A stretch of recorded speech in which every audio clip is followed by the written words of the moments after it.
Praise the lord. యేసు రక్తమే జయము. మన రక్షకుడు మన విమోచకుడు యేసుక్రీస్తు పరిశుద్ధ నామములో అందరికీ వందనాలు. చిన్న ప్రార్థన ద్వారా రాత్రికాల వాక్యదానం చేసుకుందాము. పరిశుద్ధుడ మహాగండవైన దేవ యేసయ్య సర్వాధికారి నాయన మీకే వేలాది వందనము కృతజ్ఞత స్తుతి స్తోత్రం చెల్లించుకుంటున్న దేవ రాత్రికాల సమయంలో ప్రభు వాక్య భాగం ధ్యానిస్తుండగా వాక్య భాగం అర్థమాటలు సహాయం చేసి మీ కృపలో బలపరిచి మీకు మాదిరిగా మమ్మల్ని నడిపించమని మీ చిత్తమును మా జీవితంలో జరిగించమని చిన్న ప్రార్థన ప్రభువు యేసుక్రీస్తు పరిశుద్ధ నామములో అడిగి వేడుకుంటున్నాను తండ్రి. ఆమేన్ ఆమేన్. యెషయా గ్రంథం 30:26 యెహోవా తన జనుల గాయము కట్టి వారి దెబ్బను బాగు చేయు దినమున చంద్రుని వెన్నెల సూర్యుని ప్రకాశం వలె ఉండును. సూర్యుని ప్రకాశము 7 దినముల వెలుగు ఒక దినమున ప్రకాశించినట్లుండును. ఆమె దేవుడి వాక్య భాగం దీవించునుగాక.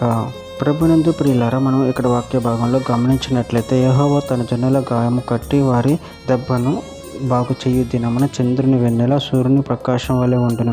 సూర్యుని ప్రకాశము 7 దినముల వెలుగు ఒక దినమున ప్రకాశించినట్లు ఉండును. అదేవిధంగా వాక్య భాగంలో గమనించినట్లయితే ప్రకటన గ్రంథం 21:23 ఆ పట్టణంలో ప్రకాశించుటకే సూర్యుడైనను చంద్రుడైనను దానికి అక్కర్లేదు.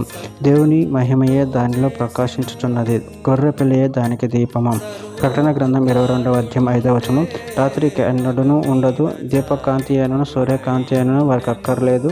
దేవుడైన ప్రభువే వారి మీద ప్రకాశించును, వారు యుగయుగంలో రాజ్యం చేయుదురు. ద్వితీయోపదేశకాండం 32:39 ఇదిగో నేనే దేవుడు, నేనే తప్ప వేరొక దేవుడు లేడు. మృతులు అందించేవాడును బ్రతికించేవాడు నేనే, గాయపరచువాడును స్వస్థపరచువాడు నేనే, నా చేతిలో నుండి విడిపించేవాడెవడును లేడు. హెబ్రీయులకు రాసిన పత్రిక 6:1-2 కాబట్టి నిర్జీవ క్రియలను విడిచి మారు మనసు పొందుటయు దేవుని యందలి విశ్వాసమును బాప్తిస్మము వలన గూర్చిన బోధయు హస్త నిక్షేపమును మృతుల పునరుద్ధానమును నిత్యమైన తీర్పును అను పునాది మరల వేయక క్రీస్తుని గూర్చిన మూలోపదేశమును మాని సంపూర్ణ మొగటుకు సాగిపోదము.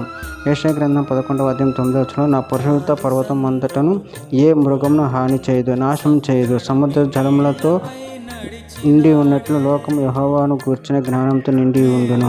చివరిగా ఒక మాట, మలాకీ గ్రంథం 4:2 అయితే నా నామమందు భయభక్తులు గలవారకు మీకు నీతి సూర్యుడు ఉదయించును, అతని రెక్కల ఆరోగ్యము కలగజేయును. కనుక మీరు బయలుదేరి క్రొవ్విన దూడలు గంతులు వేయనట్లు గంతులు వేయుదురు. ఆమె దేవుడి వాక్యభాగం దీవించును కాక. చిన్న ప్రార్థన చేసుకుందాము. పరిశుద్ధుడా ప్రేమగల దేవ యేసయ్య నాయన మీరు ఇచ్చిన వాక్యదానాన్ని బట్టి ప్రభు మీకు కృతజ్ఞతలు చెల్లించుకుంటున్నాను. దేవ మీరే మాకు నిత్యమైన వెలుగుదైన దేవుడు అయినారు తండ్రి. నాయన మీ అందరి భయభక్తులు కలిగి మీ ప్రేమ కృపలు మమ్మల్ని నిరంతరం కాచి కాపాడమని చిన్న ప్రార్థన ప్రభు యేసుక్రీస్తు పరిశుద్ధ నామములో అడిగి వేడుకుంటున్నాను తండ్రి. ఆమేన్ ఆమేన్.